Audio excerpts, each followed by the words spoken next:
இயேசு கிறிஸ்துவின் நாமத்தினால் அழைக்கப்பட்ட சகோதர சகோதரிகள் அனைவருக்கும் மாலை வணக்கத்தை தெரிவித்துக்கொண்டு இன்றைக்கான காணொளிக்கு நம்ம போலாங்க. இன்றைக்கு நம்ம பார்க்க போகின்ற தலைப்பு என்னன்னு பார்த்தீங்கன்னாக்கா 7 biblical moments when heaven opened.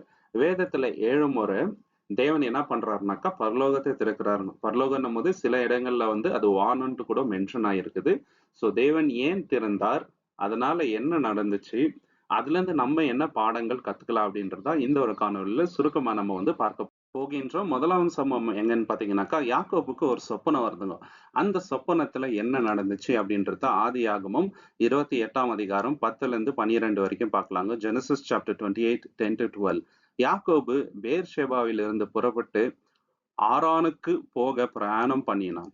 ஒரு இடத்தில் சூரியன் அஸ்தமித்தபடியினால் அங்கே ராத்தங்கி அவ்விடத் இருக்கின்ற ஒரு கல்லை எடுத்து தன் தலைக்கீழ் வைத்து அங்கே நித்திரை செய்யும்படி படுத்து கொண்டான். அங்கே அவன் ஒரு சொப்பனம் கண்டான். இதோ ஒரு ஏணி பூமியிலே வைக்கப்பட்டிருந்தது. அதன் நுனி வானத்தை தொட்டு இருந்தது. அதிலே தேவதூதர்கள் ஏறுகிறவர்களாகவும் இறங்குகிறவர்களாகுமாய் இருந்தார்கள். பாத்தீங்களா? சோ அந்த சொப்பனத்துல என்ன ஆகுதுனாக்கா, அந்த சொப்பனத்துல ஒரு ஏணிய யாக்கோபு பாக்குறாருங்க. அந்த ஏணி வானத்தை தொட்டு பூமி வரைக்கும் வருதுங்க. மேல இருந்து தேவதூதர்கள் கீழே வராங்க பூமிக்கே, திருப்பி பூமியில இருந்து போறாருங்க, பரலோகத்துக்கு போறாங்க, திருப்பி வராங்க போறாங்க. இது நடந்துட்டே இருக்குதுங்க. இதை பார்க்கும்போது நம்ம என்ன உணரலாம் அப்படின்னாக்கா, தேவன் நம்ம மேல வைத்திருக்கிற அன்பு எவ்வளவு பெருசுன்ட்டு உணரலாங்க. தேவதூதர்களை வச்சு இந்த உலகத்துல தேவன் நிறைய காரியங்களை செய்யறாருங்க. ஒரு விஷயத்த நம்ம நல்லா அண்டர்ஸ்டாண்ட் பண்ணிக்கலாங்க. தேவதூதர்கள் நம்மளை விட ரொம்ப வல்லமையானவங்க, நம்ம இல்லைன்னு சொல்ல முடியாது இல்லைங்களா? எல்லாத்திலையும் பார்க்கும்போது அவங்க ரொம்ப ரொம்ப மேலான ஒரு இடத்துல இருக்கிறாங்க. ஆனாலும் நம்மளை தான் தேவன் அதிகமா நேசிக்கிறாருங்க. நம்மளுக்கு என்ன பண்றாரு தேவன், தேவதூதர்களை ஒரு சர்வன்ஸ் மாதிரி யூஸ் பண்றாரு இல்லைங்களா? நம்ம டிராவல் பண்றோம், தேவதூதர்கள் தான் நம்மளை பாதுகாக்கிறாங்க இல்லைங்களா? இது நம்ம கண்ணுக்கு தெரியல இல்லைங்க சகோதர சகோதரி. ஆனா தேவன் என்ன பண்றாரு, தேவதூதர் மூலியமா நம்மள பாதுகாக்கிறாரு.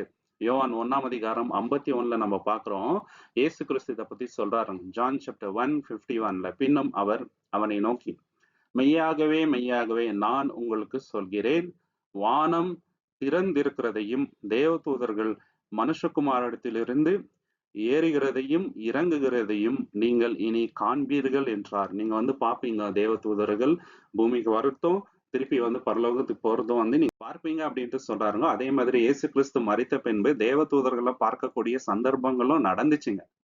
அப்போஸ்தலனாகிய பவுல் என்ன பண்றாரு, எபிரேயருக்கு எழுதும் போது தேவதூதர்கள் எப்படிப்பட்டவங்க, எதற்காக தேவன் நம்ம கிட்ட அவங்கள அனுப்புறாரு அப்படின்றத எழுதுறாருங்க. எபிரேயர் 1ஆம் அதிகாரம் 14வது வசனத்துல, ஈப்ரூஸ் சாப்டர் 1:14ல, ரட்சிப்பை சுதந்திரிக்க போகிறவர்களுக்கு பணிவிடை செய்யும்படி அவர்கள் அனுப்பப்படும் ஆவிகளாய் இருக்கின்றார்கள். பாத்தீங்களா? அவங்க எப்படிப்பட்ட ஆவிங்களாக்கா, பணிவிடை செய்யும்படி தேவன் அவங்கள நம்ம கிட்ட அனுப்புறாருங்க. சோ நமக்கு சர்வன்ஸ் மாதிரி பாருங்க, எவ்வளவு வல்லமையான தூதர்களை நமக்கு சர்வன்ட் மாதிரி யூஸ் பண்றாருன்னா சாதாரண விஷயமே இல்லைங்க சகோதர சகோதரி. அது மட்டும் இல்லாம இயேசு கிறிஸ்துவ பார்க்கறதுக்கு சிறு பிள்ளைகள் அவர் இடத்துல வரும்போது சீஷர்கள் அதட்டுறாங்க. அப்ப இயேசு கிறிஸ்து என்ன சொல்றாருனாக்கா, இவங்களை நீங்க அற்பமா எண்ணாதீங்க, இவங்களுக்குரிய தேவதூதர்கள் என் அப்பாவோட சமூகத்துல எப்போதுமே அவருடைய முகத்தை பார்க்கும்படி நின்னுட்டே இருக்கிறாங்க. இதுல இருந்து நம்ம என்ன புரிஞ்சுக்கலாம்னு பாத்தீங்கன்னாக்கா, ஒரு ஒரு பிள்ளைகளுக்கும் தேவதூதர்கள் இருக்கிறாருங்க, நமக்கும் தேவதூதர்கள் இருக்கிறாங்க பாதுகாக்கிறது. நம்ம யாரையும் அற்பமா எண்ணக்கூடாது. தேவன் நம்மளை பாதுகாக்கிறாருங்க. சிறு பிள்ளைங்க அவ்வளவு ஈஸியா அடிப்படுத்தல. காரணம் என்னன்னு பாத்தீங்கன்னாக்கா, தேவன் பார்த்துட்டே இருக்கிறாருங்க. சில சமயம் நம்ம கூட மிஸ் ஆயிடலாங்க, ஆனா தேவன் மிஸ் ஆகுறதுல தேவதூதர்களை வச்சு சிறு பிள்ளைகளை பாதுகாத்துட்டே இருக்கிறாருங்க சகோதர சகோதரி. மத்தேயு 18ஆம் அதிகாரம் 10வது வசனத்துல இதை பத்தி நம்ம பார்க்கலாம். மேத்யூ சாப்டர் 18:10ல, இந்த சிறியவரில் ஒருவரையும் அற்பமாய் எண்ணாதபடிக்கு எச்சரிக்கையாய் இருங்கள், அவர்களுக்குரிய தேவதூதர் பரலோகத்திலே என் பரமபிதாவின் சமூகத்தை தரிசிப்பதாக நான் உங்களுக்கு சொல்கிறேன். பாத்தீங்களா? எப்போதுமே பார்த்துட்டே இருக்கிறாருங்க. தேவன் ஏதாவது சொல்லுவாங்களா, நம்ம போய் பண்ணட்டுமா அப்படின்ற அந்த எண்ணம். தேவன் ஒரு வார்த்தை சொன்ன போதுங்க, இமீடியட்டா அந்த வேலையை முடிச்சுட்டு தான் மறு வேலை பண்ணுவாங்க தேவதூதர். இந்த விஷயத்த அவங்க நம்ம கத்துக்கலாங்க. இதுல இருந்து நம்ம கற்றுக்கக்கூடிய பாடங்கள் என்னன்னு பாத்தீங்கன்னாக்கா 4 விஷயம். முதலாவது, தேவன் எல்லா இடத்துலயுமே இருக்கிறாரு இல்லைங்களா? லோன்லியான பிளேஸ்ன்றது நம்ம லைஃப்ல கிடையவே கிடையாது. நம்ம நினைச்சுக்கலாங்க, நான் தனிமையா இருக்கிறேன், எனக்கு உதவி செய்ய யாருமே இல்லை, ஒண்டி கட்டியா இருக்கிறேன் அப்படின்ட்டு யோசிக்கலாம். தேவன் எப்போதுமே இருக்கிறாருங்க. யாரும் இல்லைன்னா கூட தேவன் ஒருத்தர் தான் நம்ம கூட இருக்கிறார். அது மட்டும் இல்லாம வசனத்தின் மூலமா நம்ம என்ன உணரலாம்னாக்கா, தேவ தூதர்களை எப்போதுமே நம்மளை பாதுகாக்கும்படி தேவன் அனுப்புறாருங்க. நம்மள தனியா விடல. நம்ம தான் அப்படி யோசிக்கிறோம். அந்த மாரி யோசனைகள் இப்ப நம்ம விட்டுறணுங்க சகோதர, சகோதரி. 2வது பாடம் என்னன்னு பார்த்தீங்கன்னாக்கா, சில உண்மைகள் இருக்குதுங்க. அது நம்ம கண்ணுங்களுக்கு தெரியறதில்ல. ஃபார் எக்ஸாம்பிள் வந்து ஆவிக்குரிய போராட்டம் இல்லைங்களா? தேவன் வந்து ஆவிக்குரிய ரீதியில நெறைய விஷயங்கள வந்து இந்த உலகத்துல பண்ணிட்டு இருக்கிறாரு. அது நம்ம கண்களுக்கு தெரியலன்னா கூட அது உண்மதாங்க. நம்ம கண்களுக்கு தெரியலன்றதுனால அது நடக்கல அப்படின்ட்டு நம்ம நெனச்சிடக்கூடாது. 3வது என்னன்னாக்கா, தேவனுடைய வாக்குத்தத்தங்கள் எப்போதுமே வந்து நமக்கு ஏத்த விதமால நிறைவேறாதுங்க. ஃபார் எக்ஸாம்பிள் வந்து அவருக்குன்னு ஒரு திட்டம் இருக்குங்க. ஏன்னா அவரே என்ன சொல்றாரு, என்னோட வழிகள் உன்னோட வழிகள் அல்ல. இல்லைங்களா? நம்ம நினைச்ச மாதிரி எல்லாமே லைஃப்ல நடக்காது. ஆனா ஒண்ணு மட்டும் உறுதிங்க. அவருடைய வாக்குத்தத்தம் 100% நிறைவேறும். 4வது விஷயம் என்னன்னு பார்த்தீங்கன்னாக்கா, நம்ம லைஃப் வந்து மீனிங்லெஸ்ஸா இருக்குங்க. அர்த்தமில்லாத ஒரு வாழ்க்கையா இருக்கும். எப்ப வரைக்கும்னாக்கா, தேவன் நம்மளுடைய வாழ்க்கைக்குள்ள வராத வரைக்கும். அவர் வந்துட்ட பிறகு நம்மளுடைய லைஃப் வந்து ஒரு ஹோப் ஃபில்டு லைஃப் ஆயிடுங்க. ஒரு நம்பிக்கைக்குரிய வாழ்க்கை ஆயிடுங்க சகோதர சகோதரி. ஸோ இத வந்து நம்ம மறுக்கிற மாதிரி இல்லைங்க. 2வது விஷயம் எப்பன்னு பார்த்தீங்கன்னாக்கா, வானங்கள் திறக்கப்படுறது. அதாவது பரலோகம் திறக்கப்படுறது எப்பன்னா, இசைக்கேலுக்கு ஒரு தரிசனம் காட்டுறாரு தேவன். அது எப்படின்னும்போது, இசைக்கேல் 1ஆம் அதிகாரம் 1வது வசனத்துல நம்ம பார்க்கலாம். இசைக்கேல் சாப்டர் 1 வெர்ஸ் 1ல 30ஆம் வருஷம் 4ஆம் மாதம் 5ஆம் தேதியிலே நான் கெபார் நதி அண்டையிலே சிறைப்பட்டவர்களின் நடுவிலே இருந்தபோது வானங்கள் திறக்கப்பட்டன. அப்பொழுது நான் தேவ தரிசனங்களை கண்டேன். பாத்தீங்களா? என்ன ஆச்சுங்கனாக்கா, வானங்கள் திறக்கப்பட்டது. அப்போ அவரு எத பார்க்கிறாருனாக்கா, இதுதான் ரொம்ப ரொம்ப அமேசிங்கான விஷயங்க. தேவனுடைய சிங்காசனத்த வந்து பார்க்கிறாருங்க. ரொம்ப ரொம்ப மார்வெலஸா இருக்குதுங்க. அவருக்கே புல்லரிக்கிற மாரி ஆயிடுது. ஸோ அந்த மாரி ஒரு காட்சிய வந்து தேவன் பார்க்குறாருங்க. இவருக்கு மட்டும் இல்ல, இன்னும் நெறைய பேருக்கு வந்து தேவன் பைபிள்ல இந்த மாரி இன்னொருத்தர் யார பார்க்கும்போது, யோவான் வெளிப்படுத்தல்ல அவரும் வந்து தேவனுடைய சிங்காசனத்த வந்து பார்க்குறாருங்க. ஸோ தேவன் எப்படி காட்டுறாருனாக்கா, அவர வந்து ஆவிக்குள்ளாக்குறாருங்க. அமேசிங்கான ஒரு வியூவ வந்து காட்டுறாரு. வெளிப்படுத்தல் 4ஆம் அதிகாரம் 2லேருந்து 4ல இந்த ஒரு விஷயம் வந்து நம்ம பார்க்கலாம். ரெவலேஷன் சாப்டர் 4:2-4ல உடனே நான் ஆவிக்குள்ளானேன். அப்பொழுது வானத்திலே ஒரு சிங்காசனம் வைக்கப்பட்டு இருந்தது. அந்த சிங்காசனத்தின் மேல் ஒருவர் வீற்றிருந்தார். பாத்தீங்களா? தேவனுடைய சிங்காசனத்த பார்க்குறாருங்க. அமேசிங்கா இருக்குதுங்க. மார்வெலஸா இருக்குது. இந்த ஒரு விஷயத்த வந்து அவர் பார்க்குறாரு. இதே மாரி இன்னொருத்தருக்கும் தேவன் அவருடைய சிங்காசனத்த வந்து காட்டுறாருங்க. எல்லாமே வந்து பரலோகத்தோட ஒரு வியூ இல்லைங்களா? ஏசாயா தீர்க்கதரிசிக்கு காட்டுறாரு. ஏசாயா 6ஆம் அதிகாரம் 1லேருந்து 3 நம்ம வந்து பார்க்கலாம். ஐசையா சாப்டர் 6 1-3ல உசியா ராஜா மரணம் அடைந்த வருஷத்திலே ஆண்டவர் உயரமும் உன்னதமுமான சிங்காசனத்தை மேல் வீற்றிருக்க கண்டேன். அவருடைய வஸ்திரங்களால் தேவாலயம் நிறைந்திருந்தது.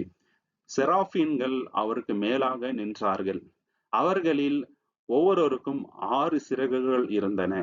அவனவன் 2 சிறகுகளால் தன் முகத்தை மூடிக்கொண்டு, 2 சிறகுகளால் தன் கால்களை மூடிக்கொண்டு, 2 சிறகுகளால் பறந்து ஒருவர் ஒருவர் நோக்கி, சேனைகளின் கர்த்தர் பரிசுத்தர், பரிசுத்தர், பரிசுத்தர், பூமியெல்லாம் அவருடைய மகிமையால் நிறைந்திருக்கிறது என்று கூப்பிட்டு சொன்னார்கள். பாத்தீங்களா? அமேசிங்கா இருந்துச்சுங்க. தேவதூதர்கள் பரிசுத்தர், பரிசுத்தர், பரிசுத்தர் என்று தேவனை வந்து துதிக்கிறாங்க.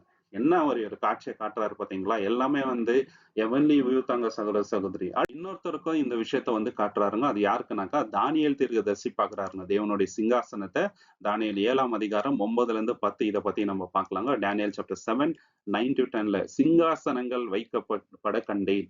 நீடிய ஆயுசுள்ளவர் வீற்றிருந்தார். அவருடைய வஸ்திரம் உறைந்த மழையைப் போல வெண்மையாகவும், அவருடைய சிரசின் மயிர் சுத்தமான ஆட்டு மயிரைப் போலவும் இருந்தது. அவருடைய சிங்காசனம் அக்னி ஜுவாலையாகவும், அதன் சக்கரங்கள் எரிகின்ற அக்னியாகவும் இருந்தது. அக்னியின் நதி அவர் முன்னிலையிலிருந்து புறப்பட்டு ஓடி வந்து 1000 பேர் அவரை சேவித்தார்கள். எவ்வளவு பேர் சேவிக்கிறாங்கன்னு பாத்தீங்கன்னா, 1000 பேர் சேவிக்கிறாங்க. கோடான கோடி பேர் அவருக்கு முன்பாக நின்றார்கள். நியாய சங்கன் உட்கார்ந்து புஸ்தகங்கள் திறக்கப்பட்டன. தேவன் நியாய தீர்ப்பு பண்றாரு இல்லைங்களா? அந்த ஒரு காட்சியை வந்து தானியேல் தீர்க்கதரிசிக்கு காட்டுறாருங்க. அக்னி ஜுவாலை போல இருக்குதுங்க. அமேசிங்கான வியூங்க சகோதர சகோதரி. இத பார்த்த பின்பு அவங்களுக்கு என்ன மாதிரி தாட்ஸ் வந்திருக்கும். ஆனா தேவன் வந்து காட்டுறாருங்க. சோ இந்த மாதிரி ஒரு விஷயத்த வந்து தேவன் அவங்களுக்கு காமிச்சாருங்க. இதுல இருந்து நம்ம கற்றுக்க வேண்டிய 4 பாடங்கள் என்னன்னு பாத்தீங்கன்னாக்கா, முதலாவது தேவன் அவரை யாருக்கு வந்து ரிவீல் பண்றாரு அப்படின்னு பாத்தீங்கன்னாக்கா, அவருடைய வார்த்தைக்கு யாரு முக்கியத்துவம் கொடுக்குறாங்களோ அவங்களுக்கு தாங்க. ஏன் வந்து இசைக்கேல், டேனியல், யோவான் இவங்களுக்கெல்லாம் வெளிப்படுத்தினார் அப்படின்னு பாத்தீங்கன்னாக்கா, அவங்க அவருடைய வசனத்துக்கு முக்கியத்துவம் குடுத்தாருங்க. அதனால தான் வெளிப்படுத்தினாரு. அதே மாரி நம்ம வாழ்க்கையில தேவனுடைய வசனத்துக்கும் நம்ம வந்து முக்கியத்துவம் குடுத்தோம்னு வச்சுக்கங்களேன், தேவன் நெறைய காரியங்கள வசனத்தின் மூலியமா நம்மளுக்கு வெளிப்படுத்துவார். அவருடைய மகிமை, அவருடைய அதிகாரம் நம்மளுடைய அண்டர்ஸ்டாண்டிங்க்கு மேலாக இருக்குதுங்க. நம்ம நினைக்கிறோம் தேவனுடைய மகிமை இவ்வளவுதான் அப்படின்ட்டு இல்லைங்களா? ஆனா அதுக்கும் மேலாக இருக்குது. இந்த இவங்கெல்லாம் பார்த்தாங்க இல்லைங்களா? சிங்காசனம் எல்லாரும் வந்து ஒரே மாதிரி பார்க்கலங்க. யோவான் ஒரு மாதிரி பார்க்கறாரு, டேனியல் ஒரு மாதிரி பார்க்கறாரு, எசேக்கியேல் ஒரு மாதிரி பார்க்கறாரு, ஏசாயா ஒரு மாதிரி பார்க்கறாருங்க. சிமிலாரிட்டி இல்ல. ஏன் தெரியுங்களா? தேவன் நம்ம நினைக்கிற மாதிரி இல்லங்க. பியாண்ட் இமேஜினேஷன் சரிங்களா? இவ்வளவுதான் நம்மளுடைய தேவன்ட்டு நம்ம சொல்ல முடியாதுங்க. நம்ம எவ்வளவு பெரியவர் நினைக்கிறோமோ அதுக்கும் மேலாக அவருடைய மகிமை இருக்குதுங்க. மூணாவது விஷயம் என்னன்னு பாத்தீங்கன்னாக்கா, நம்ம லைஃப்ல வந்து ரொம்ப கஷ்டமான சூழ்நிலை வரும் இல்லைங்களா? அதனால தேவன் நம்ம கிட்ட உரையாட மாட்டாரு, நிறைய விஷயங்களை வெளிப்பட மாட்டாரு அப்படின்ட்டு அர்த்தம் கிடையாது. இசைக்கேல் வந்து அடிமையா இருக்கிறாருங்க எங்க பாபிலோன்ல. அந்த இடத்துல வந்து தேவன் இந்த மாதிரி ஒரு காட்சியை காட்டுறாருனாக்கா, தேவன் எப்போதுமே கூட இருக்கிறாரு இல்லைங்களா? அதே மாதிரிதான் நம்ம லைஃப்ல. நாலாவது விஷயம் என்னன்னு பாத்தீங்கன்னாக்கா, தேவன் என்ன பண்றாருனாக்கா, அன்எக்ஸ்பெக்டட் சமயத்துல நம்மள வந்து அழைப்பாரு. நம்ம யோசிக்கவே மாட்டோம். நம்ம நினைக்குவோம் இந்த மாதிரி சமயத்துல தான் நமக்கு அழைப்பு வரும் அப்படின்னு சொல்லிட்டு. நம்ம நினைக்கிற மாதிரி தேவன் பண்றதே இல்லைங்க இல்லைங்களா? அன்எக்ஸ்பெக்டட் சுச்சுவேஷன், அன்எக்ஸ்பெக்டட் பீப்புளை வந்து தேவன் யூஸ் பண்ணுவாருங்க. இதுதான் நம்மளுடைய தேவனுங்க சகோதர சகோதரி. மூணாவது எப்போ வந்து வானங்கள் திறக்கப்பட்டுச்சு அப்படின்னு பாத்தீங்கன்னாக்கா, இயேசு கிறிஸ்து ஞானஸ்தானம் எடுக்கும் போது வானம் திறக்கப்பட்டு அங்கத்துல இருந்து ஒரு சத்தம் வருதுங்க, தேவனுடைய சத்தம். இவர் என்னுடைய நேசகுமாரன் அப்படின்ட்டு மத்தேயு 3 அதிகாரம் 16 வசனத்துல இதை பத்தி நம்ம பார்க்கலாம். மேத்யூ சாப்டர் 3:16 இயேசு ஞானஸ்தானம் பெற்று ஜலத்திலிருந்து கரை ஏறின உடனே இதோ வானம் அவருக்கு திறக்கப்பட்டது. தேவ ஆவி புறாவை போல் இறங்கி தன்மேல் வருகிறதை கண்டார். பாத்தீங்களா? அப்போ வானத்துல இருந்து ஒரு சத்தம் வருதுங்க. இதுவும் வந்து அமேசிங்கான விஷயங்கள். இவர் தேவனுடைய குமாரன் என்பதற்கு இது ஒரு அடையாளமாக இருந்துச்சு. தேவனுடைய சத்தத்தை வந்து கேட்கிறாங்க. இது வந்து பழைய ஏற்பாடுல சொல்லப்பட்ட ஒரு தீர்க்க தரிசனம் இங்க நிறைவேறுதுங்க. ஏசாயா 42 வசனத்துல இதை பத்தி இருக்குதுங்க. ஐசையா சாப்டர் 42:1 இதோ நான் ஆதரிக்கின்ற என் தாசன், நான் தெரிந்து கொண்டவனும் என் ஆத்துமாவுக்கு பிரியமானவாகிய தெரிந்து கொள்ளப்பட்டவன், என் ஆவியை அவர் மேல் அமர பண்ணினேன். அவர் புறஜாதிகளுக்கு நியாயத்தை வெளிப்படுத்துவார். பாத்தீங்களா? என்னோட பிரியமான தாசன் அப்படின்ட்டு சொல்றாருங்க. எவ்வளவு பிரியம் அப்படின்றத இங்க வந்து காமிச்சாருங்க சகோதர சகோதரி. இதுல இருந்து நம்ம கற்றுக்க வேண்டிய 4 பாடங்கள் என்னென்னு பாத்தீங்கன்னாக்கா, முதலாவது நம்ம தேவனுக்கு முழுமனதாக கீழ்ப்படியும் போது நம்மள அமேசிங்கா தேவன் என்னங்க வழி நடத்துவார். ஆவிக்குரிய ரீதியாக நம்மளை வந்து வழி நடத்துவார். இயேசு கிறிஸ்துவும் 100% தேவனுக்கு வந்து கீழ்ப்பட்டு இருந்தாருங்க. அவர் செஞ்சதெல்லாம் தேவனுடைய சித்தத்துக்குள்ளாக தான். அவர் பேசினது எல்லாமே தேவனுடைய சித்தத்துக்குள்ளாக தாங்க. மரண பரியந்தம் தேவனுக்கு உண்மையா இருந்தவர் இயேசு கிறிஸ்து. அதனாலதான் தேவன் என்ன பண்றாருங்க, அவரை வந்து கைவிடவே இல்லைங்க. கடைசி வரைக்கும் வழி நடத்திட்டே இருந்தாருங்க சகோதர சகோதரி. நம்மளும் அதே மாதிரி இருக்கணும். 2வது பாடம் என்னன்னு பாத்தீங்கன்னாக்கா, நம்மளுடைய அடையாளம் தேவன் கிட்ட இருந்து தான் வரணுங்க, மனுஷன் கிட்ட இருந்து அல்ல. மனுஷன் நம்மள வந்து வேற வேற மாதிரி பார்க்கலாம். இவங்க எப்ப பார்த்தாலும் பைபிள்ன்றாங்க, சத்தியன்றாங்க. அப்ப நம்ம கிட்ட சத்தியம் இல்லையா அப்படின்னு சொல்லிட்டு பைத்தியக்காரங்க மாதிரி நம்மள வந்து பார்ப்பாங்க. நம்மள அப்படிதான் ட்ரீட் பண்ணவங்க நிறைய பேர் இல்லைங்களா? ஆனா அதை பத்தி நம்ம கவலையே படக்கூடாதுங்க. தேவன் நம்மளை எப்படி பார்க்கிறாரு? நம்மள மகனே மகளே என்று பேர் சொல்லி அழைத்திருக்கிறாருங்க. நம்மள உன்னதங்கள்ல உட்கார வைத்திருக்கிறாரு. இதுலதான் வந்து நம்ம சந்தோஷப்படணும். உலகத்துல வருகின்ற அந்த அப்ரிசியேஷனுக்கு நம்ம வந்து பெருசா வேல்யூ கொடுக்க கூடாதுங்க சகோதர சகோதரி. அதுக்கு நம்ம வேல்யூ கொடுத்தோம்னு வச்சுங்களேன், மனுஷரை திருப்திப்படுத்துறவங்களா ஆயிடும். நம்ம தேவங்களை திருப்திப்படுத்துறவங்களா இருக்கணும். மனுஷரை திருப்திப்படுத்தி நம்மளுக்கு எந்த பிரயோஜனமும் இல்லை. தேவனோட வழியில நம்ம உண்மையா இருந்தோம்னு வச்சுங்களேன், தேவன் வந்து எல்லாத்தையும் வந்து பாற்றுக்கொள்வார். 3வது விஷயம் என்னன்னு பாத்தீங்கன்னாக்கா, தேவன் சில சமயங்கள பப்ளிக்கா நம்மள வந்து உயர்த்துவாருங்க. நம்மளுடைய தலையை வந்து உயர்த்துவார் இல்லைங்களா? அவருக்கு நம்ம உண்மையா இருந்தா சில சமயம் வந்து புரிஞ்சுவாங்க ஜனங்க, உண்மையிலே தேவனுடைய பிள்ளைதான் இவரு அப்படின்ட்டு. அவங்க வாயிலேயே வந்து சொல்ல வச்சிருவாருங்க. ஆனா நம்ம அப்பலுக்கற்ற ஒரு வாழ்க்கை வாழணுங்க. நம்ம வாழ்க்கையில எந்த ஒரு குற்றமும் இருக்கக்கூடாது. அப்போ தேவன் நம்ம தலையை வந்து உயர்த்துவார். 4வது விஷயம் என்னன்னு பாத்தீங்கன்னாக்கா, பரிசுத்த ஆவியினால நம்மள வழி நடத்துவாருங்க. நம்மளுக்கு பலன் கொடுக்குவார். எப்போ அவருடைய சித்தத்தின்படி வாழும் பொழுது நம்மளுக்கு பரிசுத்த ஆவியின் பலன் கிடைக்குங்க. எவ்வளவு அவருடைய சித்தத்தின்படி நம்ம வாழ்றோமோ, அவருக்கு நம்ம முக்கியத்துவம் கொடுக்குறோமோ, அந்த அளவுக்கு ஹோலி ஸ்பிரிட்டோட பவர் நம்ம லைஃப்ல வரவங்க சகோதர சகோதரி. 4வது சந்தர்ப்பம் எப்போ வானங்கள் திறக்கப்பட்டுச்சு அப்படின்னு பார்க்கும் பொழுது, ஸ்தேவான் வந்து மரிக்கும் பொழுது அமேசிங்கான ஒரு காட்சியை பார்க்கிறாருங்க. தேவனுடைய மகிமையும் இயேசு கிறிஸ்து தேவனுடைய வலது பரிசத்துல நிக்கிறதையும் அவர் வந்து பாத்துறாருங்க. அப்போஸ்தலர் 7ஆம் அதிகாரம் 55ல இருந்து 56 வரைக்கும், ஆக்ட் சாப்டர் 7, 55 and 56. அவன் பரிசுத்த ஆவியினாலே நிறந்தவனாய் வானத்தை அண்ணாந்து பார்த்து தேவனுடைய மகிமையையும் தேவனுடைய வலது பாரிசத்தில் இயேசு நிற்கிறதையும் கண்டு, இதோ வானங்கள் திறந்திருக்கிறதையும் மனுஷகுமாரன் தேவனுடைய வலது பாரிசத்தில் நிற்கிறதையும் காண்கிறேன் என்றான். பாத்தீங்களா, வாயால வந்து அறிக்கையிடுறாருங்க. ஏன் வந்து தேவன் இந்த ஒரு விஷயத்த பண்றாருனாக்கா, அவருக்கு ஒரு பலத்தை கொடுக்குறாருங்க. ஏன்னா அவருக்கு சப்போர்ட் பண்றதுக்கு அங்க யாருமே இல்லை. கம்ப்ளீட் ஆலோசனை சங்கமும் அவருக்கு விரோதமா இருக்குது. அவரை சாவடிச்சு போடணும்னு தான் வந்து பாக்குறாரு. சாகவும் அடிச்சுட்டாருங்க. ஆனா இங்க ஒரு வாக்குத்தத்தம் அவருக்கு கிடைக்குதுங்க. பரலோகத்துல இயேசு கிறிஸ்து கூட நான் இருக்க போகின்றேன். நான் வாழ்ந்த வாழ்க்கை தேவனுக்கு ஒரு உகந்த வாழ்க்கையா இருந்துச்சு அப்படின்றத அவர் வந்து உணர்ந்துட்டாருங்க. சகோதர சகோதரி, இயேசு கிறிஸ்து இதை பத்தி பேசுறாருங்க ஒரு இடத்துல. மத்தேயு 26ஆம் அதிகாரம் 64வது வசனத்துல, மேத்யூ சாப்டர் 26:64, அதற்கு இயேசு, நீர் சொன்னபடிதான், அதுவும் அல்லாமல் மனுஷகுமாரன் சர்வ வல்லவருடைய வலது பாரசத்தில் வீற்றிருப்பதையும் வானத்தின் மேகங்கள் மேல் வருகிறதையும் இது முதல் காண்பீர்கள் என்று உங்களுக்கு சொல்கின்றேன் என்றார். பாத்தீங்களா, நீங்க வந்து பாப்பீங்க நான் வந்து தேவனுடைய வலது பாரிசத்துல மகிமையுடன் வருவத அப்படின்ட்டு. அந்த பிரதான ஆசிரியர்கிட்ட பேசும்போது இதை வந்து சொல்றாருங்க இல்லைங்களா. இந்த ஒரு விஷயத்த வந்து ஸ்தேவான் உயிரோட இருக்கும் போதே பார்த்துட்டாருங்க. பாத்தீங்களா, எவ்வளவு பெரிய விஷயம். அப்போஸ்தலனாகிய பவுல் இதை பத்தி எழுதும் போது இயேசு கிறிஸ்து இப்ப எங்க இருக்கிறார் அப்படின்றத சொல்றாருங்க. எபிரேயர் 8:1, ஈப்ரூஸ் சாப்டர் 8:1.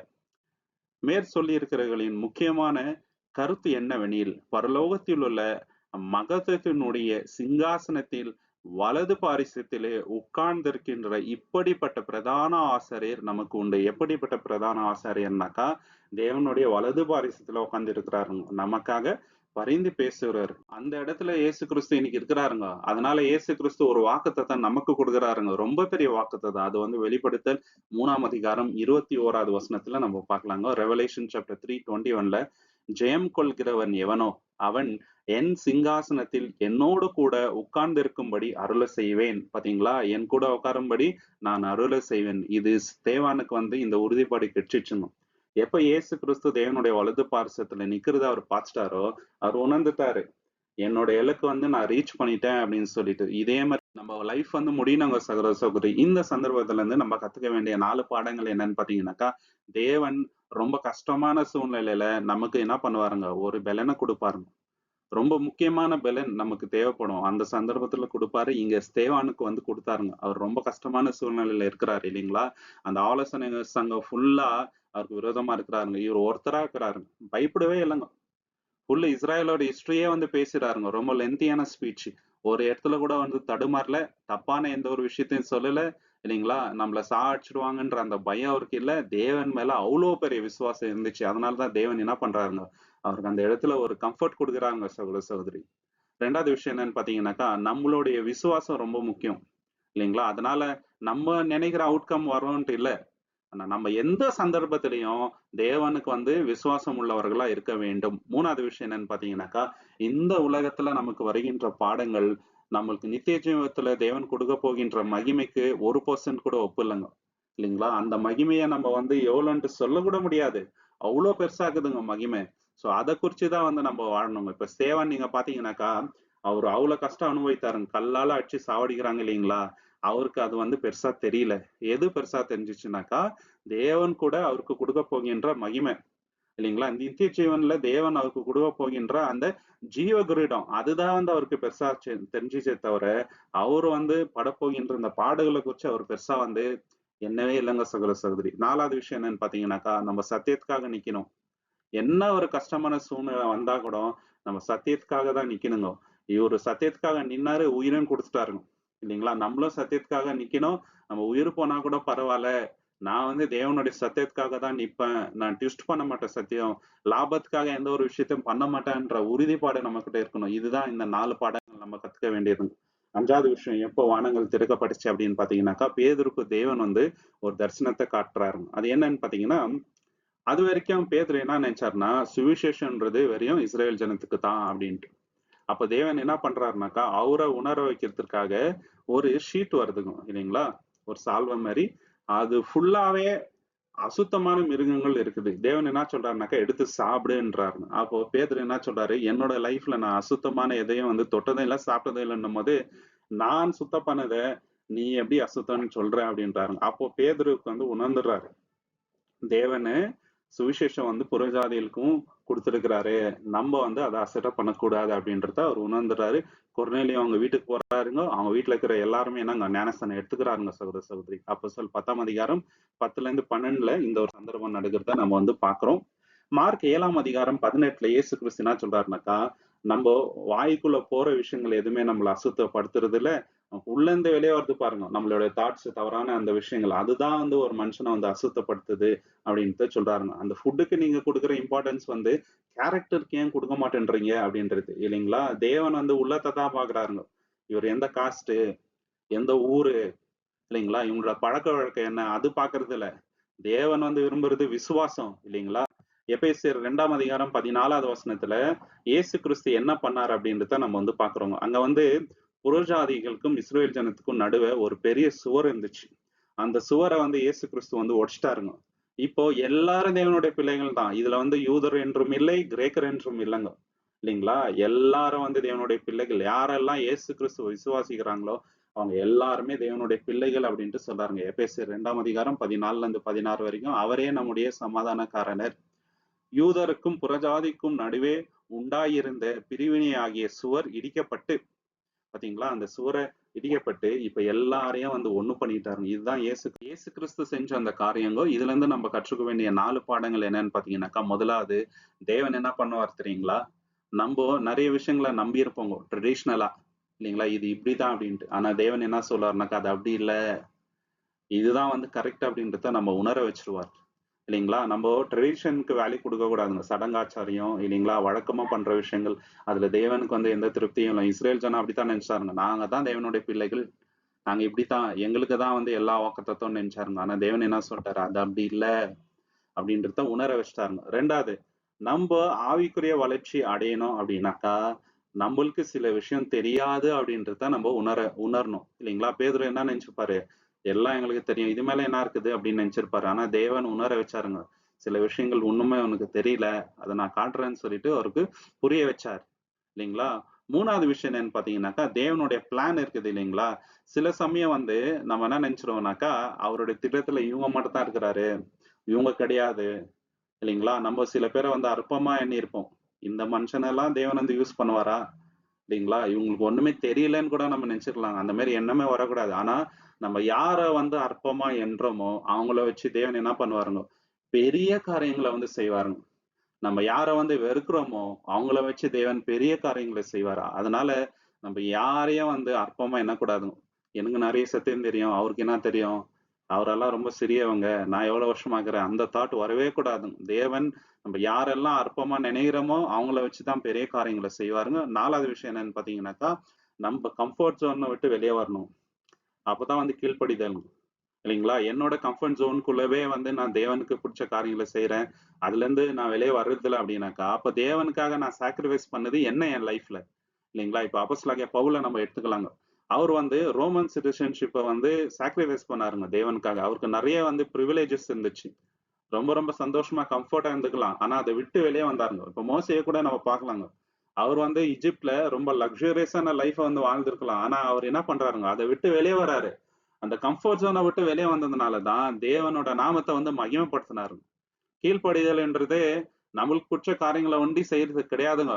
நம்மளுக்கு கஷ்டமா இருந்தா கூட அதை வந்து தேவனுக்காக செய்யணுங்க. அதுதாங்க மெய்யான கீழ்ப்படிதல். இந்த 4 இதுல நம்ம கத்துக்கலாங்க. 6வது சம்பவம் எப்போ வந்து வானம் திறக்கப்பட்டுச்சு அப்படின்னு பார்க்கும்போது, யோவானுக்கு தேவன் வெளிப்படுத்தல்ல நிறைய தரிசனங்களை வந்து காட்டுறாங்க. பரலோகத்துல தேவனுடைய சிங்காசனம், 1000 வருஷம் அரசாட்சி, இன்னும் நிறைய விஷயங்களை வந்து தேவன் காட்டுறாருங்க, சரிங்களா? ரொம்ப ரொம்ப மார்வலஸான திங்ஸ் வந்து காட்டுறாரு. இதை வந்து வெளிப்படுத்தல் 4ஆம் அதிகாரம் 1வது வசனத்துல பார்க்கலாங்க. ரெவலேஷன் சாப்டர் 4 verse 1ல, இதற்கு பின்பு நான் பார்த்தபோது இதோ வானத்தில் ஒரு கதவு திறந்திருக்க கண்டேன். முன்னமே நான் கேட்ட எக்கால சத்தம் போன்ற சத்தமானது என்னுடனே பேசி, இங்கே ஏறி வா, இவைகளுக்கு பின்பு சம்பவிக்க வேண்டியவைகளை உனக்கு காண்பிப்பேன் என்றது. பாத்தீங்களா? So there was a door at in heaven அப்படின்ட்டு அது வந்து ஓப்பனா இருக்குதுன்றாங்க, சரிங்களா? இங்கிலீஷ்ல வந்து ஹெவன் இருக்குது, தமிழ்ல வந்து வானம்ட்டு இருக்குதுங்க. ஸோ தேவன் வந்து ஓப்பன் பண்ணி அவருக்கு நிறைய விஷயங்கள வந்து காட்டுறாருங்க. வெளிப்படுத்தல் 1:10 கூட இத பத்தி நம்ம பார்க்கலாம். ரெவலேஷன் சாப்டர் 1:10 கர்த்தருடைய நாளில் நான் ஆவிக்குள்ளானேன். அப்பொழுது எனக்கு பின்னாக எக்காள சத்தம் போன்ற மகா சத்தத்தை கேட்டேன். பாத்தீங்களா? அப்போ அவர் எப்படி ஆகுறாருனாக்கா, ஆவிக்குள்ள ஆகுறாருங்க. இப்ப நிறைய காரியங்கள வந்து தேவன் வந்து காட்டுறாரு. இதே போல அப்போஸ்தலனாகிய பவுல் கூட ஒரு சந்தர்ப்பம் நடக்குதுங்க. அவர் வந்து 3ஆம் வானத்துக்கு போறாருங்க. இதுல கூட அமேசிங்கான விஷயத்த வந்து அவர் பார்க்குறாரு. அவர் எப்படி பார்த்தாரு, என்ன ஏது அப்படின்றது அவரால சொல்ல முடியலங்க. அந்த அளவுக்கு மார்லஸா அந்த ஒரு காட்சி இருந்தது. 2 கொரிந்தியர் 12:2ங்க. 2 கொரிந்தியன் சாப்டர் 12:2ல கிறிஸ்துக்குள்ளான ஒரு மனுஷன் அறிவேன். அவன் 14 வருஷத்திற்கு முன்னே 3ஆம் வானம் வரைக்கும் எடுக்கப்பட்டான். அவன் சரீரத்தில் இருந்தானோ அல்லது சரீரத்திற்கு புறம்பே இருந்தானோ அதை அறியேன். தேவன் அறிவார். பாத்தீங்களா? தேவன் தான் அறிவார். ரொம்ப பெரிய காரியம். அதை வந்து பாக்குறாருங்க. தெளிவா எல்லா விஷயத்தையும் எக்ஸ்பிளைன் பண்ண முடியல. ஏன்னாக்கா அது அவ்வளவு அமேசிங்கா இருக்குதுங்க சகோதர சகோதரி. இதுல இருந்து நம்ம கற்றுக்க வேண்டிய 4 பாடங்கள் என்னன்னு பாத்தீங்கன்னாக்கா, இந்த லைஃப்ல இயேசு கிறிஸ்துக்காக நிறைய பாடுகள் நம்ம வந்து அனுபவிக்க வேண்டி இருக்கோங்க. ஸ்ட்ரகிள்ஸ் இருக்கும் லைஃப்ல. ஆனா வரப்போகின்ற அந்த மகிமை இருக்குது பாருங்க. அது ரொம்ப பெருசு. இல்லைங்களா? இப்போ அப்போஸ்தலனாகிய பவுலுக்கு, யோவானுக்கு தேவன் வந்து காட்டுறாரு. அவங்க வந்து சாகறதுக்கு கூட ரெடியா இருந்தாங்க. ஏன்னா, இந்த மகிமைய வந்து ஒரு கிளிம்ஸா அவங்க பார்த்தாங்க இல்லைங்களா? இதற்காக என்ன வேணா பண்ணலாம் அப்படின்ற எண்ணம் அவங்களுக்கு வந்துச்சுங்க சகோதர சகோதரி. நமக்கு வசனத்தின் மூலியமா நம்ம பார்க்கிறோம் இல்லைங்களா? வரப்போகின்ற அந்த மகிமை ரொம்ப பெருசு. நம்ம நினைக்கிறதுக்கு மேலாக அது இருக்குதுங்க. 2வது பாடம் என்னன்னு பாத்தீங்கன்னாக்கா, தேவன் எப்போதுமே கண்ட்ரோலா தான் இருக்கிறாரு. இன்னைக்கு வேர்ல்ட்ல நிறைய விஷயங்கள் நடக்குதுங்க. கேஆட்டிக்கா இருக்குது. இல்லைங்களா? கஷ்டமா இருக்குது. ஈரான்ல நடக்கிற அந்த ப்ராப்ளம், இன்னும் ஏராளமான ப்ராப்ளம்ஸ் பார்த்து தேவன் என்னதான் பண்றாருன்ட்டு ஜனங்கள் கேட்கறாங்க. ஆனா, தேவனோட சித்தத்துக்குள்ளாக தான் இதெல்லாம் நடக்குதுங்க. உலகம் சீக்கிரம் முடிய போகுது அப்படின்றத தேவன் நமக்கு உணர வைக்கிறாருங்க. அவரு எப்போதுமே கண்ட்ரோலா தான் இருக்கிறாருங்க. 3வது பாடம் என்னன்னு பாத்தீங்கன்னாக்கா, நம்ம ஆவிக்குரிய ரீதியில எல்லா விஷயத்த பார்க்கும்போது நம்ம படுற கஷ்டங்கள், நமக்கு வருகின்ற அந்த சோதனைகள் வந்து நம்மளுக்கு பெருசா தெரியாது. மானசீக ரீதியா பார்க்கும்போது அது ரொம்ப கஷ்டமா தெரியுங்க. ஆனா ஆவிக்குரிய ரீதியாக அதை நம்ம அணுகும் போது அது பெருசா தெரியாதுங்க. 4வது விஷயம் என்னன்னு பாத்தீங்கன்னாக்கா, தேவன் கூட நம்ம ரொம்ப ஐக்கியமா இருக்கும்போது நம்மளுடைய அண்டர்ஸ்டாண்டிங் வந்து தேவன் என்ன பண்ணுவாருங்க, பெருக பண்ணிட்டே இருப்பாருங்க. நிறைய விஷயங்களை நம்மள வந்து உணர வைப்பாருங்க. ஆனா நம்ம செய்ய வேண்டியது என்னன்னாக்கா, தேவன்கிட்ட நெருங்கி போயிட்டே இருக்கணும் இல்லைங்களா? அப்போஸ்தலனாகிய பவுல், யோவான், தானியேல் இவங்க எல்லாருமே தேவனுக்குள்ள ரொம்ப நெருங்கி இருந்தாங்க. அதனாலதான் தேவன் என்ன பண்ணாருங்க, பெரிய காரியங்களை வந்து வெளிப்படுத்தினாருங்க. 7வது விஷயம் எப்ப வந்து வானங்கள் திறக்கப்படுது போகுது அப்படின்னு பாத்தீங்கன்னாக்கா, இயேசு கிறிஸ்து 2ஆம் வருகையிலங்க. வெளிப்படுத்தல் 19ஆம் அதிகாரம் 11வது வசனங்க.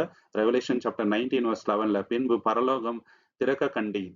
இதோ ஒரு வெள்ளை குதிரை காணப்பட்டது. அதின் மேல் ஏறிருந்தவர் உண்மையும் சத்தியம் உள்ளவர் எண்ணப்பட்டவர். அவர் நீதியாய் நியாயம் தீர்த்து யுத்தம் பண்ணுகிறார். பாத்தீங்களா? நீதியாய் நியாயம் தீர்த்து யுத்தம் பண்ணுகிறார். முதலாவது தடவை வந்து ரொம்ப அம்பலா வந்தாருங்க. நிறைய பேருக்கு தெரியல. ஆனா 2ஆம் தடவை எப்படி வராருங்க, ராஜாதி ராஜாவாக வராரு. தனியா வரலங்க. எப்படி வராருனாக்கா, மத்தேயு 24:30, மத்தேயு சாப்டர் 24:30 அப்பொழுது மனுஷகுமாரனுடைய அடையாளம் வானத்தில் காணப்படும். அப்பொழுது மனுஷகுமாரன் வல்லமையோடும் மிகுந்த மகிமையோடும் வானத்தின் மேகங்கள் மேல் வருகிறதை பூமியில் உள்ள சகல கோத்திரத்தாரும் கண்டு புலம்புவார்கள். பாத்தீங்களா? எல்லாரும் பார்ப்பாங்க அவருடைய மகிமை பார்த்து புலம்புவாங்க. ஏன் தெரியுங்களா? அவர் சாதாரணமா வருத்தலங்க. ராஜாதி ராஜாவாக, கர்த்தாதி கர்த்தராக, பராக்கிரமசாலியாக வரப்போறாருங்க. எல்லாரோட முழங்காலும் அவரை பார்த்து முடங்க வேண்டும் சகோதர சகோதரி. அப்படிப்பட்டவராக வரப்போகின்றார். அப்போஸ்தலர் 1ஆம் அதிகாரம் 11வது வசனம் நம்ம பார்க்கும் பொழுது, அவர் பரலோகத்துக்கு ஏறி போகும்போது ஒரு விஷயம் நடக்குதுங்க. சீஷருங்க இப்படியே பார்த்துட்டே இருக்கிறாருங்க அவரை அண்ணாந்து. அப்போ தேவதூதர் என்ன தெரியுமா சொல்றாருங்க, நீங்க ஏன் இப்படியே வானத்தை அண்ணாந்து பாக்குறீங்க? இந்த கிறிஸ்துவானவர் எப்படி வந்து வானத்துக்கு எடுத்துக்கொள்ளப்பட்டாரோ அதே விதமாக திரும்பி வருவார் அப்படின்ட்டு சொல்றாருங்க. இல்லைங்களா? அதனாலதான் வந்து நம்ம உறுதியா நம்புறோம். பரலோகத்துல இருந்து அவர் இறங்கி வருவாரு. பராக்கிரமசாலியாக ராஜாவாக வரை போகின்றாருங்க. அவர் எப்படி வராரு அப்படின்றத பவுல் வந்து தெஸ்ஸலோனிக்கா சபைக்கு எழுதும்போது எக்ஸ்பிளைன் பண்றாருங்க. 2 தெஸ்ஸலோனிக்கர் 1ஆம் அதிகாரம் 7-8 வசனங்கள்ல, 2 தெஸ்ஸலோனியன் சாப்டர் 1 verse 7 and 8. உபத்திரப்படுகின்ற உங்களுக்கு எங்களோடு கூட இளைப்பாறுதல் கிடைக்கவும் செய்வார். தேவனை அறியாதவர்களுக்கும் நம்முடைய கர்த்தராக இயேசு கிறிஸ்துவின் சுவிசேஷத்திற்கு கீழ்ப்படியாதவர்களுக்கும் நீதியுள்ள ஆக்கினையை செலுத்தும்படிக்கு அவர் ஜுவாலித்து எரிக்கின்ற அக்னியோடைய வானத்திலிருந்து வெளிப்படும் போது இது நடக்கும். எப்படி வராருனாக்கா, அக்னி ஜுவாலை போலங்க. இல்லைங்களா? சோ தவறு செய்கிறவங்களுக்கு ஆக்கினை தீர்ப்பு கொடுக்கும்படி அவர் ராஜாதி ராஜாவாக வராங்க. இதுல இருந்து நம்ம கற்றுக்க வேண்டிய 4 பாடங்கள் என்னன்னு பாத்தீங்கன்னாக்கா, முதலாவது தேவனுடைய நீதி அல்டிமேட்டா நிறைவேறணும். இல்லைங்களா? இன்னைக்கு ஜனங்க எப்போதான் நம்மளுக்கு ஒரு விடிவுகாலம் வரும் அப்படின்ட்டு எதிர்பார்த்துட்டு இருக்கிறாங்க. அது இயேசு கிறிஸ்து வந்தா 100% வரணும். இயேசு கிறிஸ்து வராம இந்த உலகத்துக்கு விடிவுகாலம் வராதுங்க. தேவனுடைய நீதி அங்க வந்து நிறைவேறணும்.